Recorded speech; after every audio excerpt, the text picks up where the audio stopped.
This is your brother, Agent 2020.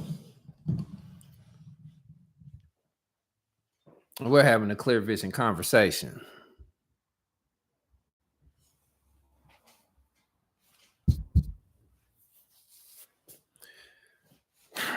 What's going on, family? What's going on and why? Now, I'm out the Midwest, you know, specifically Anderson, Indiana. And I've been wanting to ask this question for a long time.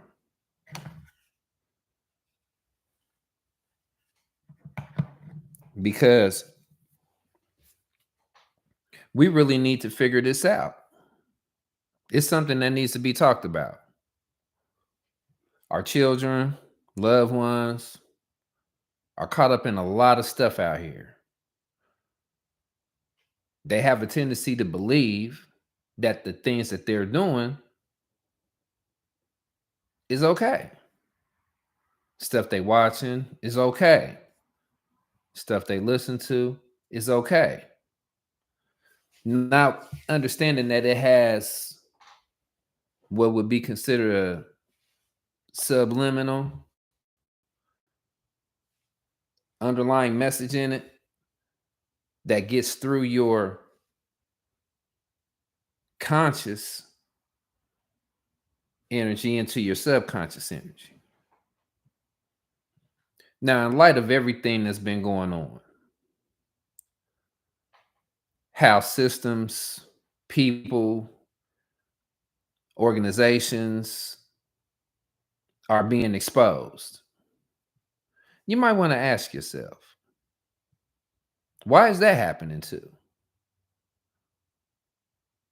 In my opinion, I think it's time. I think it's time for all of the nonsense to be exposed. I think it's time for all of the unproductive, non-productive nonsense to be exposed. All lies, all programming, all of it. It's time for it to be exposed. So I'm gonna start off locally. Then I'm gonna move to what's actually going on around here, so everybody will know where I'm going.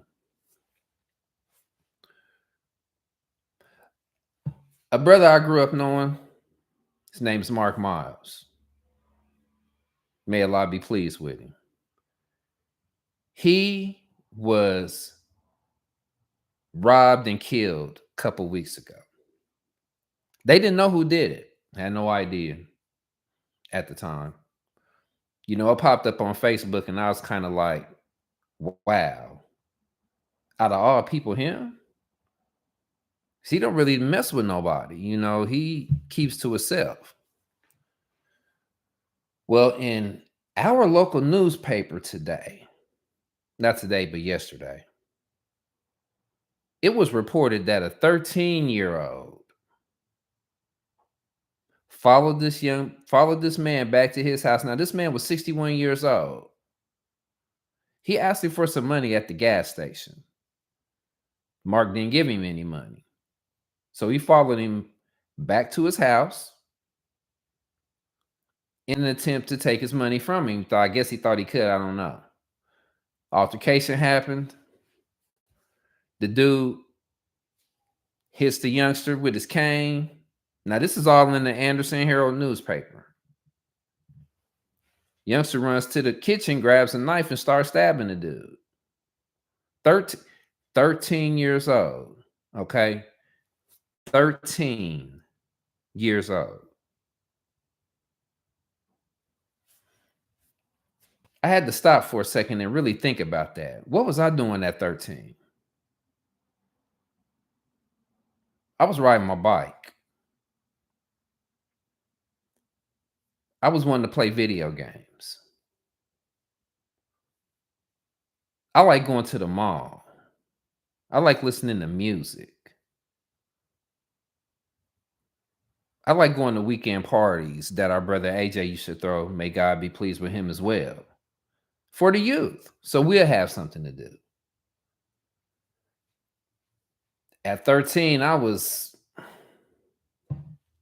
an eighth grader. I was just trying to find stuff to do just to occupy my time.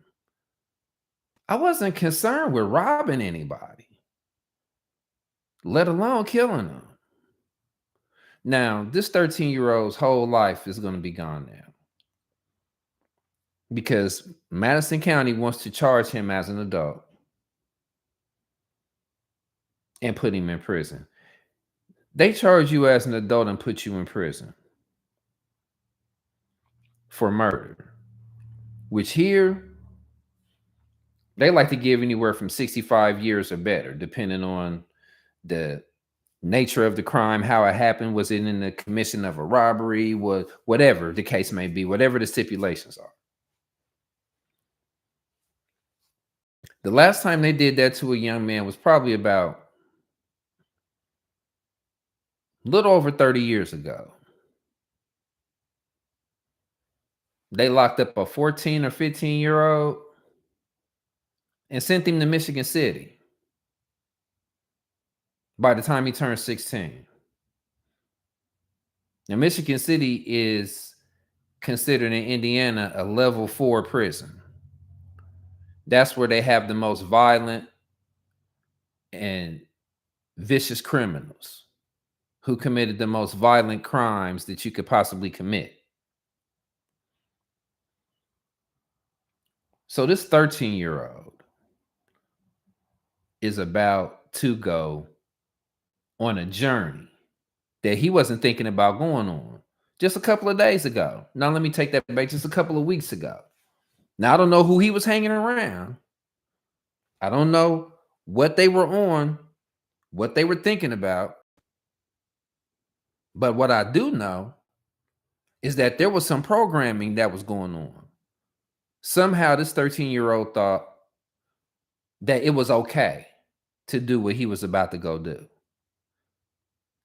He thought it was okay for him to follow somebody home and try to take their money from him because he wanted some money. What has money become? Has money become something that important now to where no matter what our age is, we're doing anything we can to get it?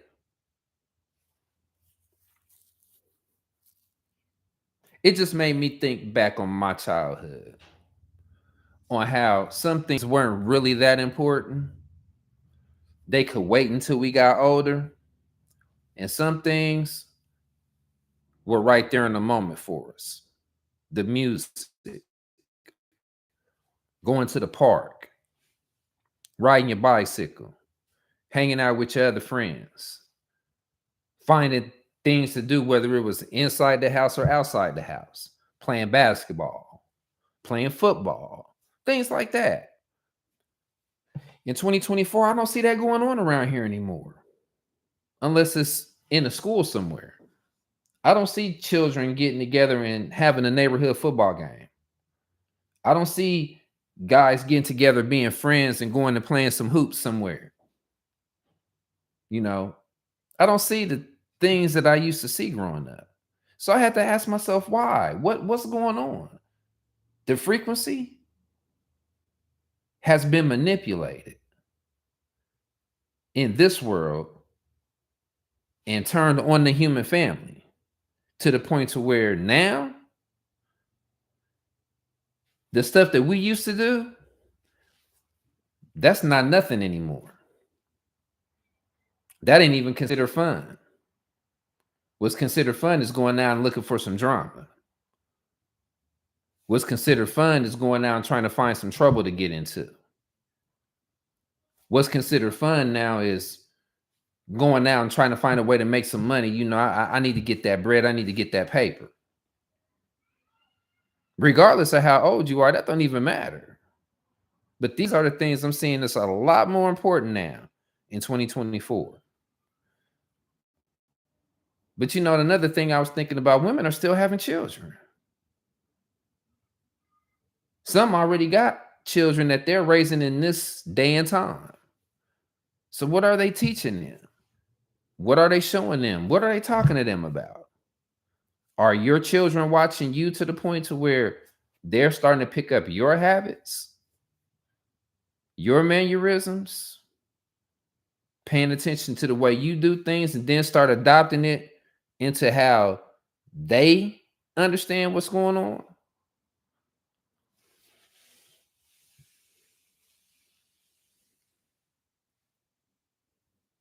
The music and the entertainment have somewhat played a part in this, as much as I hate to say it. You have some shows that talked about these things, like the Boondocks. Some people say The Simpsons, but I don't necessarily agree with. But The Simpsons did talk about some different stuff. And these were just what would be considered cartoons and entertainment for children. But some of it was geared towards adults. Hip hop has been weaponized. The videos have been weaponized. The media has been weaponized.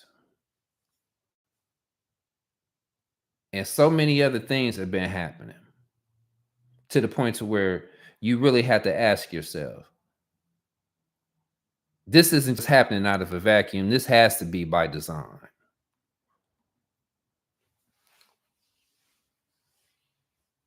So when I got to thinking about that 13-year-old and what he's about to go through and what his family is about to go through here in the next couple of years, by the time they take this case to trial, it'll probably be sometime next year. He might be going on 14 years old. They're going to do everything they can to quickly convict him and send him off, not understanding the type of effect that's going to have on his life. So as I'm thinking about these things, I'm also thinking about my nieces and nephews that have children, my cousins that have children, and the type of world that we're living in right now. What can we do to start combating this? One of the first things I think about is we really have to sit down with our children and talk to them about the stuff that's going on in this world. We have to put it in a way to where they have an understanding of a childlike understanding of the things that people can possibly do.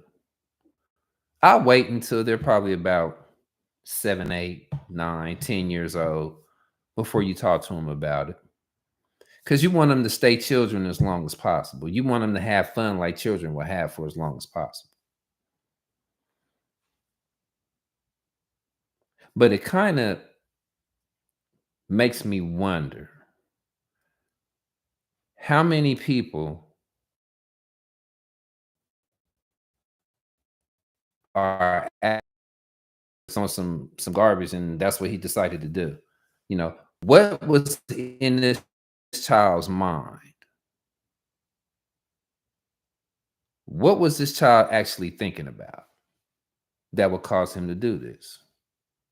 Now, a lot of our elders have been writing about these type of things for a long time. They've been trying to share with us how easy it is for things to be changed up and manipulated, and that it's being done on a whole nother level, a level that we're not paying attention to.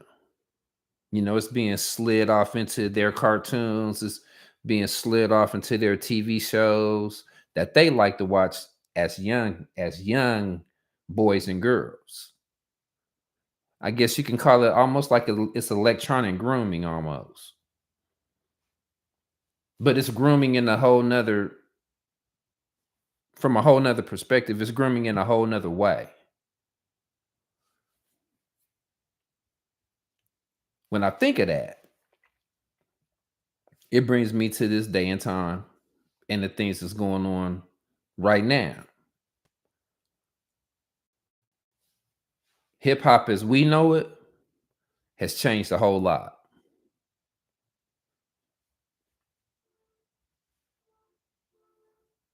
The music itself, as well as the messages in the music, as well as the artists. A lot of stuff has changed. So much so to the point now we have major moguls catching cases, being charged and convicted with a lot of different stuff, things people weren't paying no attention to, weren't even thinking about. But it's all being done behind closed doors to a point, to a degree. You know, one of the things that we call it is we call it a culture social equality. When you're not involved in the social equality of rich people, you don't know what they do in their mansions, condos, or whatever they have. When you're not involved in a wealthy person's social equality, you don't know what they do when they're sitting by the lake or by the ocean, out of the view of the public. So taking all of that in consideration, and this is going to be short, I just wanted to kind of like get on here and speak a little bit on it. Taking all of that in consideration, it just made me think now. I was able to dodge a lot of that stuff. And I guess it was just like a spiritual guidance that I was getting. I don't know. I guess you can probably call it that. It was just certain things that I didn't care about being privy to. I didn't care about going to the after sets. I didn't care about going to the parties after the parties. After the parties. I didn't care about spending a whole bunch of money to get into certain sections and VIPs and all of that stuff. I might have been exposed to a lot of things if I did. But now that I think about it, it was a good thing I didn't. Because you just never know what type of stuff you're going to get yourself involved in when you do that. So I guess I have to thank God for that spiritual guidance, as well as some of the knowledge that I was getting over the time. So I guess I could kind of like say this is just like part one. This is like a brief introduction to this subject. I want to bring some literature the next time to read from. Might even bring a couple of videos to look at, because now is the time for us to know. Now is the time for our children, grandchildren, nieces and nephews. It's time for somebody in all of these families to be able to sit down and talk to these children growing up about the things that they're about to start seeing in the next 20 plus years. They give them an idea so they don't run out there thinking that, hey, everybody else is doing it. How come I can't do it? Everybody else is being like this. Why should I be different? There's a reason why you should be different. There has to be some light bringers. There has to be some positive people. There has to be some caring people in the world to talk to the youth and tell them the truth. And briefly, Jaguar Wright, she's been in the public sphere for a long time. And so far, as long as I've been listening to her, I haven't heard not one thing that she wasn't dead on the money about. But see, a lot of it has to do with our psychology. A lot of it has to do with our influences. What do you do when you get the quote unquote bag? What do you do? Do you go out and try to mingle with these other people over here? Or do you continue to stay yourself?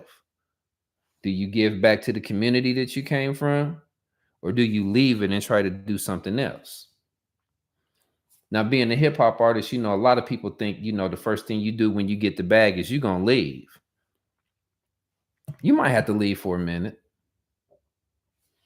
But when it's time to come back, what are you bringing back where you bringing back home? Are you bringing anything worth coming back? Are you bringing anything that inspired the people that you just left for a little while because you had to get your business together? It's just a few things to think about. But like I said, this is just part one.